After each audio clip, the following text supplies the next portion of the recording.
18 h sur les antennes de Chérif la télévision. Mesdames et messieurs, bonsoir. Merci de votre fidélité. Bienvenue dans ce quotidien de l'information. Le président du Conseil national de transition, le général Malick Diao, a reçu en audience ce mardi 27 janvier 2026 au Centre international de conférence de Bamako les ambassadeurs de la République du Soudan et de la République de l'Inde. En images, le reportage avec Mamadou Ben Cherif Soumano et Ibrahim Koulibaly. La première audience accordée à l'ambassadeur de la République du Soudan a porté sur le renforcement des relations bilatérales entre les deux pays, notamment dans le cadre du processus de paix. Il était question vraiment d'expliquer les évolutions du dossier soudanais. Vraiment, les deux pays souffrent des mêmes problèmes, les deux pays souffrent des mêmes difficultés et que c'est à nous maintenant de voir comment éradiquer ces groupes. Il était question aussi de la proposition de paix qui était prononcée par le Premier ministre soudanais devant même le Conseil de sécurité des Nations Unies et que cette résolution de paix, c'est-à-dire va avec la vision du peuple soudanais qui espère vraiment avoir la paix et la prospérité. Et M. Malick Diao, le président du Conseil national de la transition du Mali, était vraiment disponible à aider, à soutenir les Soudans dans ces démarches. La seconde audience avec l'ambassadeur de la République de l'Inde a été consacrée aux perspectives de consolidation de la coopération entre le Mali et l'Inde dans plusieurs domaines d'intérêt commun. Voilà, il dit qu'il a eu une rencontre très cordiale avec l'honorable Malick Diao et il est très reconnaissant au président du CNT pour l'avoir reçu ce matin. On dit que, comme vous le savez, les deux pays sont des pays frères, des pays amis qui entretiennent de très bonnes relations et cela depuis de très longue date. Les relations entre les deux pays sont basées sur des valeurs partagées, n'est-ce pas, sur la bienveillance et sur le respect. Donc il dit que les relations entre le Parlement indien et le Conseil national de transition constituent une partie importante des relations existantes les deux pays.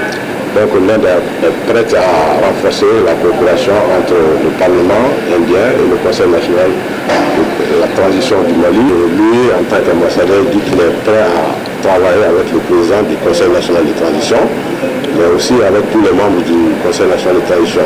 À l'issue de ces rencontres, les deux diplomates se sont déclarés satisfaits des échanges jugés francs et fructueux avec le président de l'organe législatif de la transition. La presse a l'honneur de cette édition d'information. L'agence malienne de presse et de publicité AMAP a rendu un vibrant hommage à plusieurs de ses agents admis à faire valoir leur droit à la retraite, 15 au total, dont 2 à titre posthume. La cérémonie s'est déroulée ce mardi 27 janvier 2026 dans la cour de la structure, en présence notamment des responsables administratifs, des collègues, des proches des heureux récipiendaires et du représentant du ministre de la Communication. Voyons en image. Dans une ambiance empreinte d'émotion et de reconnaissance, les responsables de l'AMAP ont salué le parcours professionnel exemplaire de ces hommes et femmes qui, durant de nombreuses années, ont contribué au bon fonctionnement et au rayonnement de l'institution. Au nom de toute la nation, il était important de pouvoir dire merci à tous ces braves dames, à tous ces grands messieurs qui ont donné le meilleur d'eux-mêmes pour le bien de notre entreprise. Donc c'est une journée de reconnaissance en leur mémoire et aussi des camarades malheureusement qui nous ont quittés. On aurait aimé se quitter d'une autre manière, mais la nature en a décidé autrement. Voilà, c'était une manière aussi que demain, leurs enfants sachent que un jour leur papa a travaillé dans une structure, leur maman a travaillé dans une structure qui les a reconnus ce mérite. Ça a été dit ici par les intervenants de ne jamais se sentir hors de la map. Ils ont servi, ils ont de l'expérience. Nous, on a besoin d'eux, d'être toujours là à nos côtés. Quand ça ne va pas devenir, même quand ça va aussi revenir. Parce qu'il ne faudra pas qu'ils viennent que quand ça va ou quand ça ne va pas, mais qu'ils soient là des deux côtés. Discours de gratitude, témoignages émouvants, remise d'attestations, de trophées et d'enveloppes symboliques pour certains ont marqué cette cérémonie, symbole de reconnaissance du travail accompli et de l'engagement au service de la structure. C'est des métiers souvent qui n'ont pas d'heure. Et donc il est arrivé à nos collègues de passer des nuits interminables, soit à chercher l'information, soit à aider ceux qui cherchent l'information, soit à faire face à des prestations dans le domaine de la communication. Et je pense que nous sommes fiers d'eux. C'est ce que nous avons voulu leur signifier à travers cette cérémonie, avec la direction générale et le comité syndical main dans la main, pour honorer nos collègues. Les Maliens, avec à leur tête son Excellence le général d'armée Assimi Goïta, président de la transition, ainsi que l'ensemble du gouvernement, saluent les efforts soutenus que vous avez consentis pour préserver ce rôle fondamental. C'est le lieu de souligner la qualité du dialogue social entre la direction générale de la MAP et le comité syndical, qui est un comité responsable, il faut le dire, et qui sait ce qu'il faut et lorsqu'il le faut. Modèle de concertation qui a permis de préserver l'équilibre et la cohésion interne. Ces partenariats constructifs constituent un atout indispensable pour garantir la pérennité du service public et préparer l'institution aux enjeux de demain dans un esprit de responsabilité collective. Pour les agents concernés, ce moment solennel marque la fin d'un long parcours professionnel, mais aussi le début d'une nouvelle étape de vie. Cérémonie, c'était en 2011. C'est moi, Maridjara et nous, c'est nous. Depuis lors, il n'y a pas de cérémonie. Que ça se renouvelle, c'est une bonne chose. Et c'est grâce, comme l'a dit Samba, à la direction et aux syndicats aussi, et aux agents. Les choses vont doucement. Moi, le conseil que j'ai à donner aux gens, regardez-moi, j'ai 78 ans. Je suis parti il y a 15 ans à la retraite. Je marche encore, je vis encore. Donc là, il faut remercier les agents, la direction qui a compris les gens. Mais le grand conseil que je donne à mes futurs gens qui sont en retraite comme moi, ne laissez pas la MAP. Aidez-les. Quand vous voyez que quelque chose ne va pas, venez dire, nous, il y a ça. C'est le conseil qu'on te donne.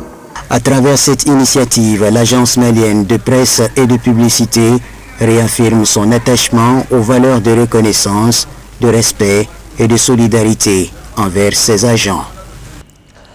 À l'occasion du 65e anniversaire de l'armée malienne, l'Association des jeunes marabouts du Mali a organisé le mardi 20 janvier dernier une journée de reconnaissance et de soutien aux forces armées maliennes et de sécurité. La cérémonie s'est tenue à la mairie de la commune 1 du district de Bamako en présence de plusieurs autorités religieuses, coutumières et administratives. Le point avec Madia Wakebe et Ibrahim Koulibaly. Dans le cadre de la célébration du 65e anniversaire de l'armée malienne, l'Association des jeunes marabouts du Mali, AJM, a initié une journée spéciale de reconnaissance et de soutien aux forces armées maliennes et de sécurité, engagées au quotidien pour la défense de la souveraineté nationale. Témoigner de la solidarité de l'AJMM à travers des prières et des bénédictions en faveur des soldats au front est tout le sens de cette initiative. Par la voix d'Issouf Traoré, les responsables de l'association ont rendu un vibrant hommage aux militaires et réaffirmé leur engagement à soutenir l'armée malienne. C'est une rencontre qui va nous faire savoir beaucoup de choses. Le pays a besoin de bénédictions. On est venu aussi pour faire la bénédiction pour le pays et pour nos armées et aussi pour le gouvernement, et spécialement pour le peuple malien. Donc on est fiers aujourd'hui de rencontrer cette cérémonie ce soir. Présente à la cérémonie, le maire de la commune a salué l'initiative et réitéré la disponibilité de la mairie à accompagner toute action en faveur des forces armées. L'association des jeunes musulmans de Marabout a organisé cette cérémonie de prière et de bénédiction. Aujourd'hui, c'est pour achever et coïncider avec le 20 janvier qui est la journée dédiée aux femmes, la journée dédiée à tous les Maliens, comme les femmes. Donc nous, on ne fait que les appuyer, les soutenir, les encourager dans tout ce qu'ils sont en train de faire. Parce que, l'association des jeunes marabouts, on sait ce que c'est que les marabouts, de quoi il est capable par rapport à une bénédiction, par rapport à une cohésion, une paix sociale. Et dans cela, on est en train de greffer, de célébrer, de fêter, de célébrer le 20 janvier. Donc, c'est d'ajouter l'utile à l'agréable. De son côté, le représentant du ministre des Affaires religieuses et des cultes a estimé qu'aucun sacrifice n'est de trop pour soutenir l'armée malienne, avant de rassurer la GMM de l'accompagner de son département. Moi, j'ai salué cette initiative. Parce que cette initiative rentre dans le patriotisme. Penser à ton pays, penser au peuple, et penser à l'armée, et penser aux militaires, c'est une bonne initiative. Ça démontre le patriotisme. C'est la raison pour laquelle nous saluons cette cérémonie de prière et nous félicitons les jeunes marabouts, l'association des jeunes marabouts du Mali. Et le ministre aussi s'engage à accompagner toutes les associations pour la réussite de ces genres, de ces séances de prière et toutes sortes d'accompagnement envers les militaires. La lecture du Saint-Coran, l'exécution de l'hymne national et reformulation des bénédictions pour la paix et la stabilité au Mali étaient au rendez-vous. Une minute de silence a également été observée à la mémoire des soldats tombés sur le champ de l'honneur. Cette cérémonie a pris fin par la remise d'attestations de reconnaissance à certaines personnalités, suivie des prières à l'endroit de l'armée et de l'ensemble du peuple malien. Fin de la session de formation en art oratoire à l'intention des membres du comité Ankabe Mayala de Sotouba. La cérémonie de remise d'attestation a eu lieu ce dimanche 25 janvier 2026 en présence de la présidente du dit comité. Il s'agit de Mme Koulibaly Seida Assitan Aïdara. Le commentaire avec Fatoumata Yayakani. C'est parti pour les premières activités du comité Ankabe Mayala de Sotiba ACI du programme d'activité annuel. Les membres de ce comité viennent de bénéficier d'une session de formation en art oratoire, notamment les techniques oratoires en public. Alors, le module enseigné avec l'association Ankabe Mayala et les techniques de prise de parole en public. On a constaté que beaucoup de gens parlent, mais rares sont ceux-là qui savent parler devant un public. Parler, c'est très bien, mais savoir parler pour convaincre en est une autre. Et beaucoup de gens ne savent pas parler pour convaincre. Et à travers ce module, nous avons appris ensemble comment parler devant un public pour convaincre le public à travers les mots, à travers les arguments, les techniques de prise de parole en public.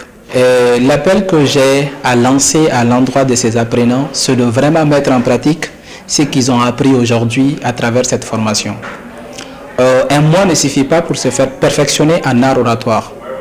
Un semestre ne suffit pas pour se perfectionner en art oratoire. Il faut une continuité. La prise de parole en public, c'est la pratique. On ne peut pas maîtriser la parole sans pourtant pratiquer la parole. Ceux qui maîtrisent la parole ont pratiqué la parole, c'est pourquoi aujourd'hui ils ont l'aisance, ils ont la facilité de parler devant les gens, devant le public. Et si eux aussi veulent quand même en tirer profit de ce qu'ils ont appris aujourd'hui, il faut qu'ils acceptent de mettre en pratique vraiment les techniques et astuces partagées au cours de cette formation. Le renforcement des capacités de ses membres fait partie des principes fondamentaux de cette association. Se réjouissant de la tenue de cette session de formation et faisant part de leur reconnaissance au PCA de l'AKBM, c'est de Chérif Ali Ousmane Aïdara, les participants souhaitent la pérennisation de ces genres d'initiatives tout en invitant les uns et les autres à l'union et la paix. Bon, tout d'abord, je commence à remercier l'initiateur de cet événement, qui est le président d'honneur Badra Aïdara, après le comité Sotuba, qui a été le vrai initiateur de cet acte oratoire.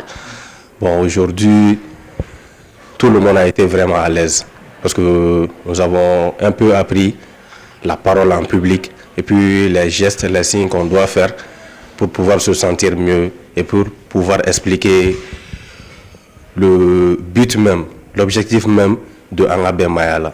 Ok, bon, l'appel dont je pourrais faire, c'est que nous essayons tous de nous engager et puis de venir suivre ces formations et d'essayer d'interpréter ces formations qui nous permettra un jour à ce que tout le monde ait un éveil de conscience sur Angabé Mayala, parce que c'est une bonne initiative. Car aujourd'hui, on ne peut rien faire sans un être humain. Il faut une cohésion sociale, tout le monde doit se donner la main pour que nous puissions avancer ensemble. La cérémonie était présidée par la présidente du comité de l'association Angabé Mayala de Sotiba ACI, Koulibaly Seïda Assitan Aïdara, qui a remercié le président d'honneur de l'AKBM et l'ensemble des participants à cette session de formation. La rencontre a été marquée par la remise d'attestations et des sages conseils de la présidente de l'AKBM de Sotiba ACI. L'actualité hors de nos frontières nous conduit en République de Côte d'Ivoire, en tournée de prêche dans le pays. Le fils du guide spirituel des Ansar, en l'occurrence Seyid Chérif Iba Aïdara, a animé une soirée de prêche à Bézi-Gouanzon dans la région de Guiglo.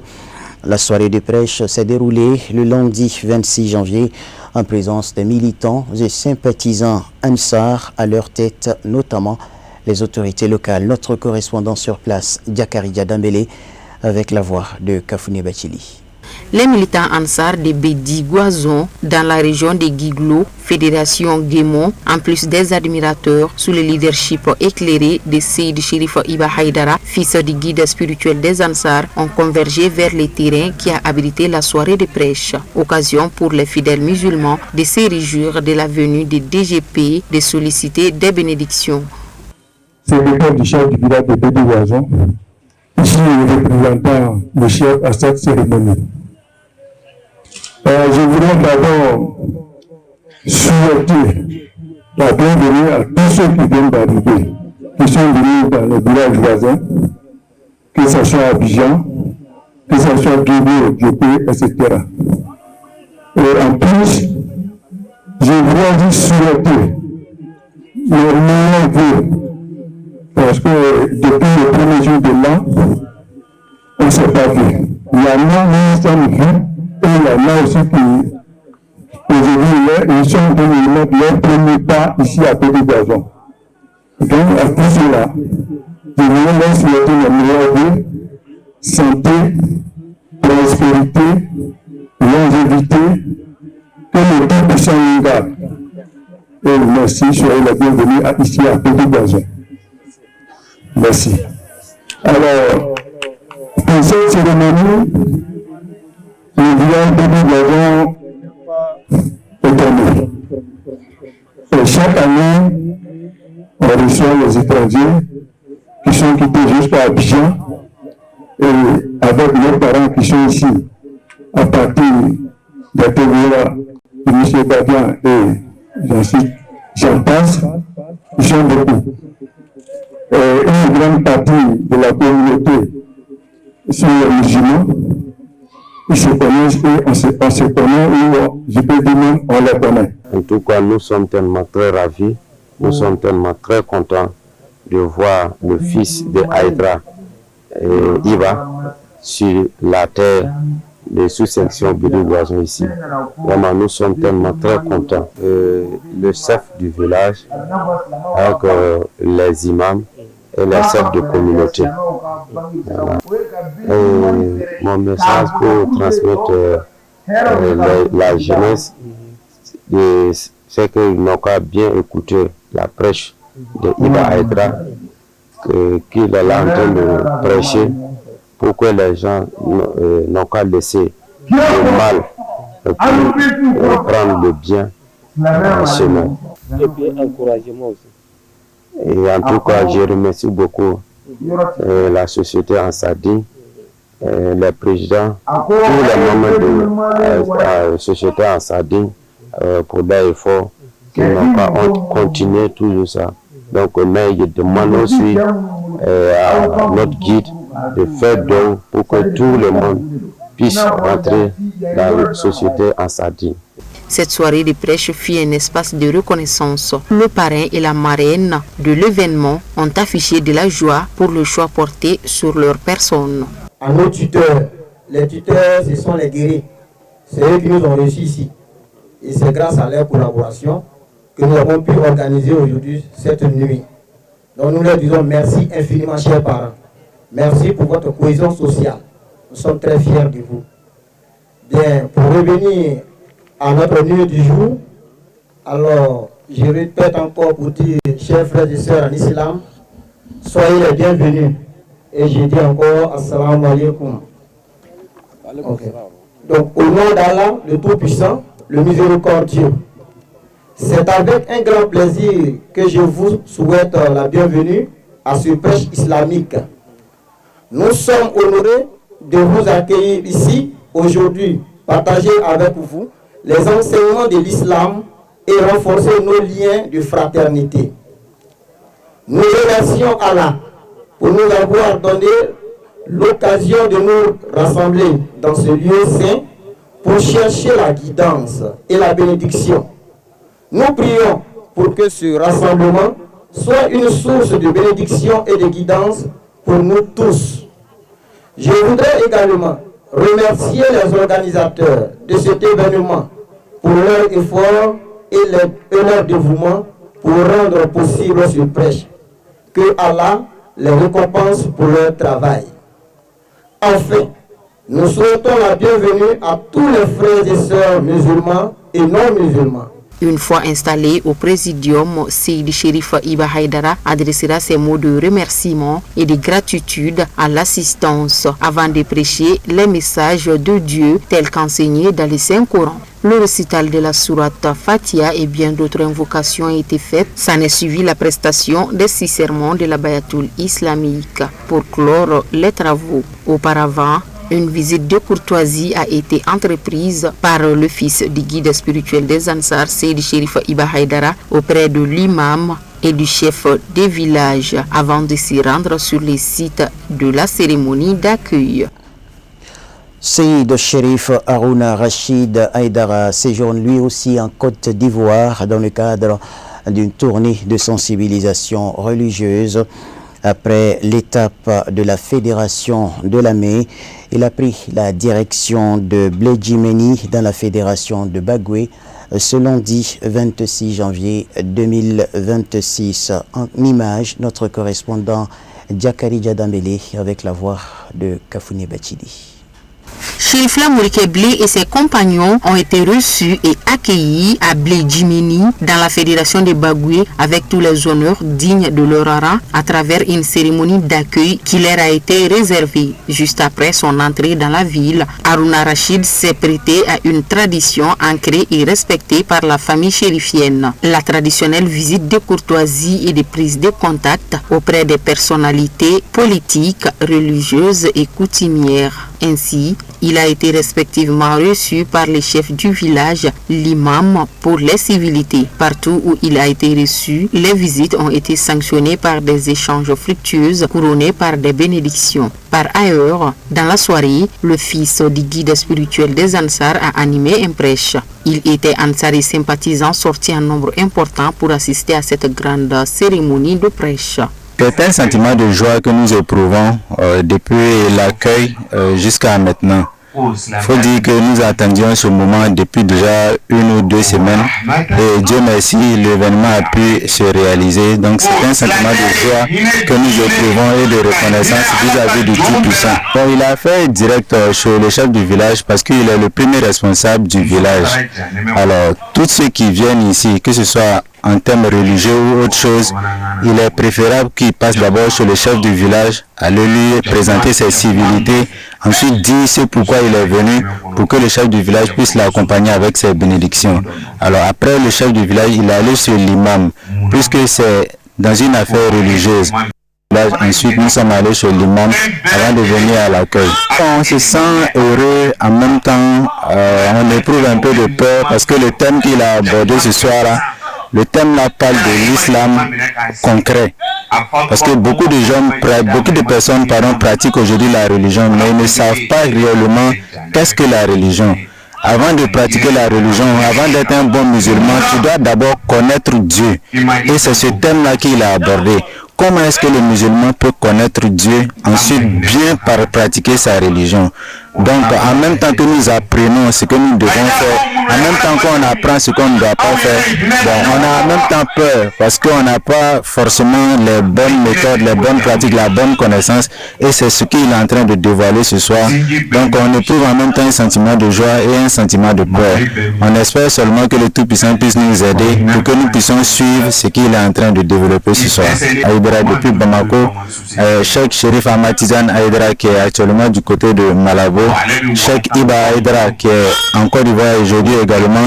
On salue également Cheikh Badra Aïdara ainsi que tous les autres sœurs de notre Cheikh Haroun Rachid Aïdara qui est en train de prêcher ce soir. Fier de retrouver les fidèles disciples et admirateurs de la famille chérifienne, le fils du président de la fêtière islamique du Mali, Seydi Chérif Haroun Rachid Aïdara, a adressé sa profonde gratitude aux Ansar pour leur hospitalité et leur détermination avant de prêcher l'islam pour les fidèles musulmans. La prestation des 6 sermons de la Bayatul islamique a mis fin à la soirée de prêche. Bata, la deuxième capitale de la Guinée équatoriale, a accueilli le dimanche 25 janvier 2026 une cérémonie de bénédiction du Mawlud Nabawi célébrant la naissance du prophète Mohammed, paix et salut sur lui.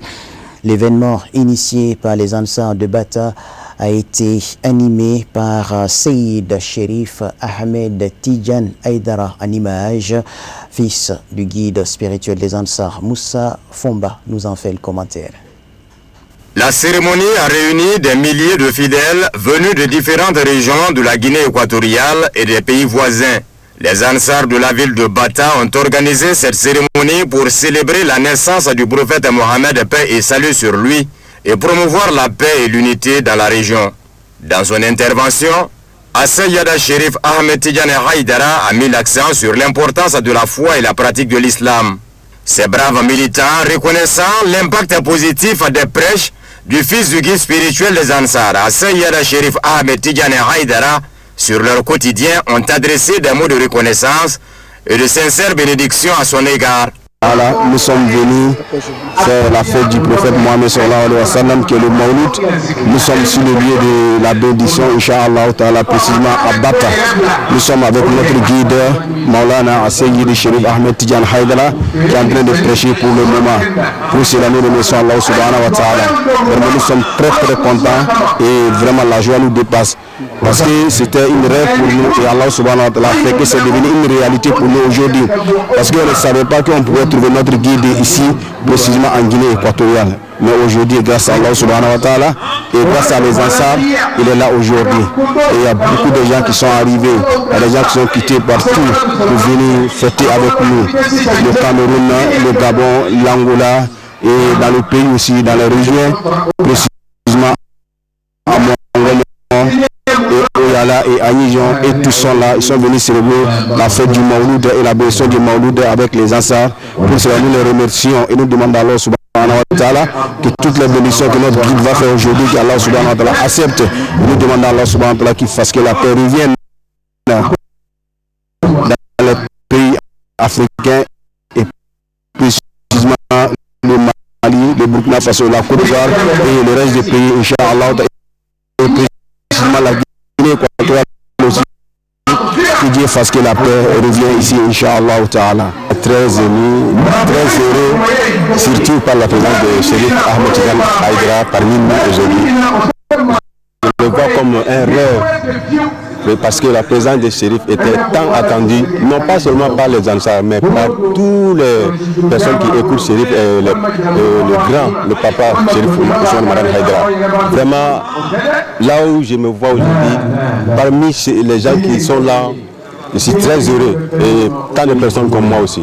Nous ne souhaitons que du bonheur pour la famille de Chérif Ousmane Aïdara. Que Dieu les protège contre tous les malfaiteurs. Que Dieu leur donne longue vie, que leur langue soit bien protégée par Dieu, que rien ne sort de leur cœur si ce n'est que les bonnes paroles de Dieu. Bon, nous sommes ici aujourd'hui pour l'arrivée de notre shérif qui est Cheikh Ahmed Tidiane Aïdara. Donc hier vraiment nous étions étonnés parce qu'ici au siège des Amsardines, on a eu la pluie ici, beaucoup de pluie, mais vers chez nous, dans mon quartier, il n'y avait pas de pluie. Donc ça montre l'importance des shérifs. Vraiment, ça montre que tout ce qu'on a fait hier ici, ça a été une réussite. Et la bénédiction qu'on a fait ici, donc vraiment Dieu a exaucé nos prières. On sait que l'Amsardine, c'est une association qui est très bien structurée, très bien organisée. L'Amsardine, c'est une association qu'on doit prendre des exemples sur eux.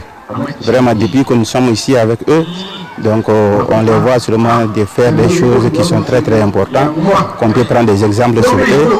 On sait que l'organisation qu'ils ont fait, vraiment c'est une organisation qui est très très très très bien faite et ça ne nous a pas étonnés parce qu'on sait que l'association est très bien structurée, on sait que ce sont des gens qui savent faire l'organisation. Prestation des 6 serments d'allégeance à l'islam et bénédiction de Seyed Chérif Ahmed Tidiane Haïdara ont mis fin à cette cérémonie de bénédiction. Sans transition, voyons ce qui fait l'essentiel de l'actualité internationale en bref et en images. Les États-Unis ne prévoient pas d'établir de base en Afrique de l'Ouest après le retrait de leurs troupes d'une installation militaire au Niger en 2024, a déclaré le lieutenant-général John Brennan Jr., commandant adjoint du commandement américain pour l'Afrique. Évoquant la situation au Sahel, le responsable de la défense a indiqué que les États-Unis continuent de coopérer avec le Burkina Faso, le Mali et le Niger, tous récemment touchés par des coups d'État militaires. Cependant, de 2020 à 2023, période marquée par ces coups d'État, les États-Unis ont officiellement suspendu leur coopération sécuritaire avec ces pays. Nous avons effectivement partagé des informations avec certains d'entre eux afin qu'ils puissent mener des frappes contre des cibles terroristes clés. Nous maintenons des contacts bien qu'officieux avec nos partenaires militaires au Sahel, a ajouté Brennan Jr. En août 2024, le New York Times a rapporté que les militaires américains avaient transféré le contrôle de leur dernière base militaire à Agadez dans le nord du Niger aux forces armées locales, marquant ainsi le retrait définitif des troupes américaines du pays. Ils ont également évacué des armes et des technologies sensibles. En juillet 2024, l'armée américaine s'était retirée de la base aérienne de Niamey. En mars 2024, le Niger a dénoncé un accord militaire avec les États-Unis qui autorisait l'implantation d'une base de drones américains sur son territoire. Les autorités ont souligné que cet accord avait été imposé et n'était pas dans l'intérêt de la population. Près de 100 000 militaires américains étaient déployés au Niger fin 2023. Les États-Unis sont prêts à fournir des garanties de sécurité à l'Ukraine si Kiev accepte un accord de paix impliquant un certain nombre de concessions territoriales, a rapporté le Financial Times, citant des sources. Selon cette publication, outre les garanties de sécurité, Washington est également prêt à accroître ses livraisons d'armes à l'Ukraine si Volodymyr Zelensky accepte de céder des territoires. Des responsables anonymes ont indiqué que les engagements américains proposés incluraient probablement la promesse que les garanties pourraient être similaires à l'article 5 de l'OTAN relatif à la défense collective. Le journal a toutefois souligné que cette promesse semblait trop vague. Selon les responsables américains, la proposition de Washington ne restera pas indéfiniment sur la table. La porte-parole adjointe de la Maison-Blanche, Anna Kelly, a qualifié la publication du journal de totalement fausse. Elle a souligné la réunion trilatérale historique entre la Russie, les États-Unis et l'Ukraine à Abu Dhabi, ajoutant que le processus de négociation était en bonne voie. Les dirigeants européens sont contraints d'envisager l'impensable après leur désaccord avec Washington au sujet du Groenland, notamment la possibilité d'un retrait des États-Unis de l'OTAN, rapporte le Financial Times. Selon le journal, l'OTAN repose sur un mythe de confiance depuis sa création. On supposait que chaque État, les États-Unis en premier, soutiendrait un allié attaqué. Or, cette confiance a déjà été fortement ébranlée après les doutes exprimés par le président américain Donald Trump quant à l'utilité de l'OTAN et par son désaveu des obligations de défense mutuelle des États-Unis, souligne l'article. L'ancien ambassadeur des États-Unis auprès de l'OTAN, Ivo Dilder, a déclaré que les menaces de Trump de s'emparer du Groenland, territoire danois, ont engendré une crise bien pire que tout ce que nous avons connu en 77 ans d'histoire de l'OTAN. Selon Rachel Elius, directrice du service de l'Institut Royal de Londres, le mal est fait et l'incertitude quant à la crédibilité de l'engagement américain plane désormais sur les relations transatlantiques. Selon le Financial Times, plusieurs responsables européens ont commencé à plaider pour un débat plus approfondi sur l'architecture de sécurité du continent. Nous devons définir une stratégie claire pour remplacer, d'un point de vue matériel, toutes ces capacités américaines, ce qu'ils appellent la préparation matérielle de la défense, a déclaré Andrius Kebulius, commissaire européen à la défense et à l'espace au journal. Mais nous devons aussi approfondir la question de notre conception de la préparation institutionnelle de la défense, ce que l'on pourrait appeler le pilier européen de l'OTAN. Ces discussions doivent également s'intensifier, a-t-il souligné. Le moment est venu, c'est ce que nous devons faire, a conclu le haut responsable de la défense de l'UE. Toute action militaire contre l'Iran entraînerait des pertes importantes pour les États-Unis, a déclaré le contre-amiral Habibullah Sayari, chef adjoint de l'armée iranienne pour la coordination. Nous avons les capacités de nuire à l'ennemi et il comprend parfaitement que toute agression aura un coût élevé, a déclaré Sayari, cité par l'agence de presse Fars. Selon lui, les États-Unis tentent d'intimider l'Iran en annonçant le déploiement d'importants contingents militaires au Moyen-Orient, mais l'armée iranienne est pleinement préparée à défendre l'intégrité territoriale, l'indépendance et le système politique du pays. Plus tôt, le président américain Donald Trump avait déclaré que d'importantes forces américaines s'approchaient de la République islamique et avait exprimé l'espoir que Téhéran accepterait un accord. Le ministre iranien des Affaires étrangères Abbas Araghchi a déclaré de son côté que les représentants iraniens n'ont pas eu de discussion avec l'envoyé spécial du président américain Steve Witkoff. Bien entendu, certains pays jouent le rôle de médiateur et nous consultent. Nous sommes en contact avec eux, a-t-il ajouté. Le 21 janvier, Witkoff a déclaré à la chaîne CNBC qu'aucune négociation n'était en cours entre Washington et Téhéran, mais que les deux pays avaient eu des contacts. L'envoyé spécial américain a souligné qu'un accord avec l'Iran était essentiel, faute de quoi ce ne serait pas une bonne journée pour ce pays ni pour le monde entier. La Russie insiste sur l'illégalité de l'arrestation du président vénézuélien Nicolás Maduro par les Américains et affirme que l'ONU est le seul mécanisme capable de protéger le dirigeant vénézuélien, a déclaré le président de l'Association des avocats de Russie, Sergei Stepachin. Ces agences devraient collaborer pour aborder les questions de transition politique et stabiliser la situation sécuritaire du pays. Une source a confié à CNN que le département d'État plante le drapeau, mais c'est la CIA qui exerce réellement l'influence. Selon cette source, l'agence préparera le terrain pour les efforts diplomatiques, notamment en rétablissant les relations avec la population locale et en garantissant la sécurité. Ainsi, avant la reprise officielle des activités de l'ambassade américaine au Venezuela, les fonctionnaires américains travailleront dans le pays depuis les installations de la CIA et maintiendront le contact avec les représentants du gouvernement et les figures de l'opposition, a rapporté une source de CNN, établissant un parallèle avec le mode opératoire des agences américaines en Ukraine. Par ailleurs, le département d'État et la CIA surveilleront les contacts de Caracas avec Moscou, Pékin et Téhéran. Selon CNN, la CIA attend de nouvelles instructions de la Maison-Blanche concernant les objectifs généraux au Venezuela.